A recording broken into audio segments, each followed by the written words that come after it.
A stooped elderly man shuffled into Sweet Delight's bakery, hoping to buy a birthday cake for his granddaughter. When he witnessed the manager berating a young employee, he gently intervened, only to have hot coffee thrown in his face and be forced out.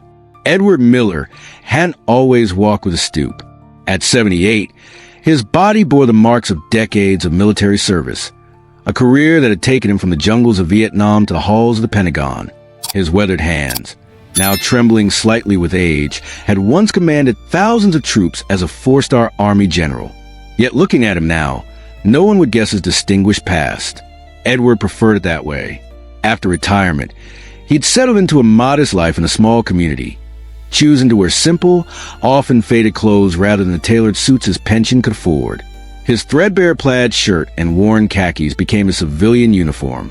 Today was special, his granddaughter Emma's 12th birthday. Despite his daughter insisting she would handle everything, Edward wanted to contribute personally. "Every girl deserves a special cake," he'd said, his eyes crinkling with warmth. The local bakery, Sweet Delights, was known for its beautiful creations. What most people in town didn't know was that behind Edward's gentle demeanor and stooped shoulders lay a lifetime of discipline and leadership. He'd commanded critical missions during his career, made decisions that saved countless lives, and eventually rose to advise presidents on military strategy. But these days, Edward found joy in simpler things, tending to a small garden, reading history books, and most importantly, spending time with Emma. His military accolades remained in boxes, his medals tucked away in a drawer. The only visible reminder of his service was a faded photograph on his mantle, Edward standing tall in uniform, before age and gravity had bent his spine. He believed respect should be earned through actions, not titles. This philosophy had guided his leadership style in the military and continued to shape his interactions in civilian life. When he saw someone being mistreated, the old general in him couldn't stay silent. The military had taught him that true strength wasn't about dominating others, but protecting those who couldn't protect themselves. As Edward made his way to Sweet Delight's bakery that morning, his mind was occupied with thoughts of Emma's smile when she'd see her cake, not knowing his simple errand would soon test principles he'd lived by his entire life. Richard Hayes hadn't always been the manager of Sweet Delight's bakery. 10 years ago, he'd been just another employee with big dreams that gradually soured into bitterness when his own bakery venture failed. Now at 42, he ruled over Sweet Delights like a small kingdom. His initial passion for baking transformed into an obsession with profit and appearance. The bakery's owner, an elderly woman who had inherited the business from her husband, rarely visited anymore. This absence gave Richard free rein to implement his particular brand of management. Under his watch, Sweet Delights maintained a gleaming storefront that attracted wealthy customers from neighboring towns. But behind the counter lurked a very different reality. Richard had developed a finely tuned system for customer interactions. Those who appeared affluent received his warmest smiles and attentive service. Regular working folks got professional but cursory attention. But elderly customers, especially those who moved slowly or asked too many questions, received thinly veiled impatience. They waste time, hold up the line, and usually buy the cheapest items. He often complained to staff. His treatment of employees mirrored this hierarchy. Sarah Johnson, a college student working part-time, bore the brunt of his temper. Her gentle nature and popularity with customers seemed to particularly irritate Richard, who took every opportunity to criticize her work. Other employees learned to keep their heads down, silently complying with his unreasonable demands rather than risking his wrath. What few people knew was that Richard harbored deep insecurities. His failed bakery still haunted him, along with the debt he'd accumulated. Every day at Sweet Delights was a reminder of his personal failure, which he compensated for by exercising control over anyone he perceived as beneath him. When elderly customers shuffled in, Richard saw not people deserving respect, but inconveniences slowing down his operation. Their questions frustrated him, their careful counting of change infuriated him, and their occasional complaints about prices made him seethe. In Richard's distorted view, these older patrons represented everything he feared: irrelevance, weakness, and being forgotten. So when a stooped old man in worn clothes pushed open the bakery door that morning, Richard Hayes was already predisposed to view him as an unwelcome interruption to his day. The bell above the door chimed softly as Edward Miller pushed open the glass door of Sweet Delight's Bakery. The aroma of fresh pastries filled the air, momentarily bringing a smile to his lined face. The bakery was busy, a good sign of quality, he thought. Behind the counter, Richard Hayes was berating a young woman wearing a name tag that read Sarah. His voice carried throughout the small shop, despite his attempt to keep it low. How hard is it to get a simple order right? Mrs. Davidson specifically asked for roses, not lilies. This is coming out of your pay. Edward noticed how the young woman's hands trembled as she tried to fix the cake decoration. Other customers awkwardly pretended not to notice, studying the display cases with sudden intensity. "Excuse me," Edward said, approaching the counter slowly. "I'm looking to order a birthday cake for my granddaughter." Richard glanced up, his eyes quickly assessing Edward's worn clothes and stooped posture. "Take a number and wait your turn," he said dismissively, turning back to Sarah. Edward waited patiently, leaning slightly on his cane. When Richard finally acknowledged him again, the manager's impatience was palpable. "What kind of cake?" Richard asked, not looking up from his order pad. "Something special for a 12-year-old girl," Edward replied. "Perhaps with butterflies? She loves." "Basic birthday cake is $40. Designs are extra," Richard interrupted. "Can you afford that on your fixed income?" A hush fell over the nearby customers. Edward's expression remained calm, though his eyes hardened slightly. "I'm certainly prepared to pay for quality," he said quietly. Then, as Sarah dropped a piping bag, causing Richard to start berating her again, Edward gently added, "Young man, there's no need to speak to your employee that way." Richard's head snapped up. "Excuse me? That young lady deserves to be treated with respect," Edward continued, his voice soft but firm. Richard's face flushed. "Mind your own business. Old man, you have no idea how to run a bakery." "Perhaps not," Edward conceded, "but I do know something about leadership." "Leadership?" Richard laughed mockingly. "Look at you. You can barely stand straight. What would you know about leading anything?" In one swift motion, Richard grabbed his coffee cup from beneath the counter and flung its contents toward Edward. "We don't need your kind in here. Take your business elsewhere." Hot coffee splashed across Edward's shirt and face. The elderly man stood motionless, coffee dripping from his chin, the shock evident in his eyes. "Get out before I call the police for loitering," Richard sneered. "And take your leadership advice to the retirement home where it belongs." With as much dignity as he could muster, Edward turned and walked slowly toward the door, leaving a stunned silence behind him. Coffee stained Edward's shirt as he made his way carefully down the street. A few passers-by looked at him with sympathy, but no one stopped to help. His face burned, not from the coffee, which had cooled quickly, but from the public humiliation. For a man who had once commanded the respect of generals and politicians, being dismissed as worthless because of his age cut deeply. Edward found a bench and sat down heavily, using a handkerchief to dab at his shirt. "Is this what we fought for?" he wondered silently. He thought of his fellow veterans, men and women who had sacrificed their youth, their health, and sometimes their limbs to their country. How many of them faced similar treatment daily? Their service forgotten, their aging bodies now seen as a burden rather than as evidence of a life devoted to others. What troubled Edward most wasn't the personal insult, but the treatment of that young employee. Sarah reminded him of the young soldiers he'd once led, earnest, hard-working, and vulnerable to abuse from those with power over them. As he sat gathering his strength, Edward made a decision. This wasn't about his wounded pride. Some battles were worth fighting, even in retirement, especially when fighting for others who couldn't defend themselves. Edward's modest home reflected his unassuming nature. Simple furniture, bookshelves lined with military history, and very few personal mementos.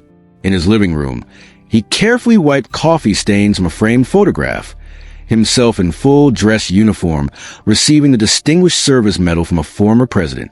The phone rang, breaking the silence. Edward recognized the number and answered immediately. "Thomas, good to hear from you," he said, his voice warming. "Eddie, how are retirement and civilian life treating you?" General Thomas Wilson asked. Edward sighed. "Had an interesting encounter today," at a local bakery. Reminds me that some battles don't end with the uniform. Someone giving you trouble? Thomas's voice sharpened with concern. Edward recounted the bakery incident, his tone matter-of-fact rather than self-pitying. The young manager seems to think age equates to irrelevance. But I'm more concerned about his employees. That young woman was practically trembling.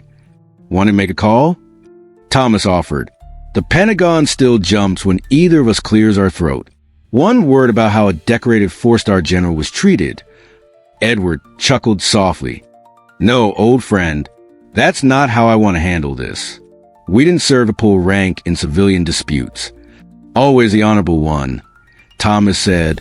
But Eddie, remember, respect isn't just given. Sometimes it needs to be taught. You taught me that in '68, when those young lieutenants thought they knew better. I remember, Edward replied, his mind drifting back. Sometimes a lesson in respect benefits everyone involved. After hanging up, Edward walked to his bedroom closet. At the back, behind rarely worn suits, hung a garment bag. He didn't need his uniform to command respect. But perhaps it was time to remind himself and others that age hadn't erased who he was and what he stood for. Tomorrow, he murmured, we'll try again. The day after Edward's visit, Sweet Delight's Bakery's kitchen was unusually tense. Richard Hayes paced between workstations, criticizing everything from the consistency of buttercream to the arrangement of pastries in the display case. Sales are down this week, he announced, glaring at his staff. And it's because you people can't maintain standards. Sarah kept her head down, focusing intently on decorating a wedding cake. Her hands trembled slightly, causing a small imperfection in the piping. Look at this, Richard exclaimed, pointing at the barely visible flaw. This is exactly what I'm talking about. Do it again. Chris Anderson, a new employee, watched uncomfortably. During his break, he found Sarah in the back room, wiping away tears. Does he always talk to people like that? Chris asked quietly. Sarah nodded. You should see how he treats elderly customers. Yesterday wasn't the first time he's been cruel to older people. Last week, he made Mrs. Peterson cry because she was counting her change too slowly. Someone should report him, Chris suggested. Sarah shook her head. To who? The owner never comes in, and everyone's afraid of losing their jobs. Throughout the day, Chris observed how customers seemed to sense the tension. Several regulars commented on the atmosphere, one even asking if everything was all right. During the afternoon lull, Richard gathered the staff. I'm implementing new policies. Any customer who takes longer than 3 minutes to order will be directed to the pre-made section only. And I don't want any more interference from nosy customers like that old man yesterday. If someone complains about how I run my business, they're not welcome here. No one dared object, but the silent glances exchanged among staff spoke volumes. The next morning, Edward Miller pushed open the door of Sweet Delight's Bakery once again. Though still dressed modestly in a clean button-up shirt and press slacks, he carried himself with a subtle difference. His stoop remained, but there was a quiet dignity in his bearing that hadn't been as evident before. The bell's chime caused Richard Hayes to look up from the register. His face darkened upon recognizing Edward. You again? I thought I made myself clear yesterday, Richard said loudly enough for nearby customers to hear. Edward approached the counter slowly but steadily. Good morning. I'd still like to order that birthday cake for my granddaughter. Richard folded his arms across his chest, a smirk forming on his lips. We have the right to refuse service, especially to difficult customers. I don't believe I've been difficult, Edward replied calmly. I simply would like to purchase a cake. Several customers watched the exchange with interest. Sarah, arranging pastries nearby, kept her head down but was clearly listening. Fine, Richard finally said, his tone dripping with disdain. A custom cake requires a 50% deposit. That's $60 up front, non-refundable. That seems a bit steep for a deposit, Edward noted mildly. That's our policy for certain customers, Richard replied. Take it or leave it. Edward nodded slowly, reaching for his wallet. Just then his phone rang. He answered with a polite, "Excuse me." The change in Edward's demeanor was subtle but immediate. He straightened slightly, his voice taking on a quiet authority. "Yes, General Thomas. I understand. Yes, sir." He listened for a moment. "Actually, I'm at that bakery now." Another pause. "I'm sure that won't be necessary, but I appreciate the concern." Richard was about to make another sarcastic comment when Edward extended the phone toward him. "The call is for you, actually," Edward said. "For me? What kind of game is this?" Richard scoffed. "It's the Pentagon calling. Department of Veteran Affairs, Office of the Joint Chiefs. They'd like to speak with the manager who allegedly assaulted a retired 4-star general yesterday." The color drained from Richard's face as he mechanically took the phone, his hand visibly shaking. "Hello." Richard stammered into the phone, his confident demeanor evaporating instantly. The bakery fell silent. Customers and staff alike froze, all eyes fixed on the unfolding scene. "Yes, this is Richard Hayes, the manager," he continued, his voice growing increasingly strained. I didn't realize." "No, sir. I would never intentionally." "Yes, sir. I understand the seriousness." As Richard listened, his face cycled through expressions of disbelief, shock, and mounting horror. The hand, not holding the phone, gripped the counter for support. "General Miller? 4-star general?" he repeated, his eyes darting at Edward, seeing him, truly seeing him, for the first time. Sarah's mouth fell open. Chris nearly dropped a tray of cookies. A customer at a nearby table whispered to her companion, "Did he say general?" Richard's conversation continued for several excruciating minutes, his responses diminishing to a series of "yes, sir," and "no, sir," as sweat beaded on his forehead. When he finally handed the phone back to Edward, Richard looked physically ill. "General Miller," Richard began, his voice barely above a whisper, "I had no idea. Please accept my most sincere apologies for yesterday's incident. The cake for your granddaughter will be complimentary, of course." Edward took the phone, but didn't acknowledge the apology immediately. He completed his call with a simple, "Thank you, Thomas. I'll see you at the Veterans Committee meeting next week." Only after hanging up did Edward address Richard, his voice neither angry nor triumphant, but measured. "Mr. Hayes, I don't want special treatment because of my former rank. What I want is the same respect you should show to every person who walks through that door, regardless of their age, appearance, or station in life." The bakery remained utterly silent. The power dynamic visibly shifted as everyone awaited Richard's response. Richard Hayes stood frozen, his confident facade completely shattered. For perhaps the first time in years, genuine remorse flickered across his features. "The cake," Edward continued, his voice gentle but firm, "should not be complimentary. I'm happy to pay the regular price, but perhaps you might reconsider how you treat your staff and elderly customers in the future." Several customers nodded in agreement. Sarah, who had been watching wide-eyed, straightened her shoulders slightly. "Yes, sir," Richard managed. I'll do better." In the days that followed, subtle but significant changes occurred at Sweet Delight's bakery. Richard's sharp tongue softened. Sarah and other staff members began to work without the constant cloud of fear. Elderly customers noticed they were suddenly being greeted with patience and respect. Edward returned the following week to pick up Emma's butterfly-decorated cake. The staff had outdone themselves, creating a masterpiece that would delight any 12-year-old. As he was carefully placing the box in his car, Sarah approached him. "You changed things here, sir," she said simply. "Thank you." Edward smiled, the creases around his eyes deepening. Sometimes respect is the greatest gift we can give one another, not because of rank or position, but because every person deserves dignity. Have you ever witnessed someone standing up for what's right, even when it wasn't easy? Our veterans deserve our respect not just for their past service, but for the wisdom and courage they continue to bring to our communities. Share in the comments a story about a time when respect made all the difference in someone's life.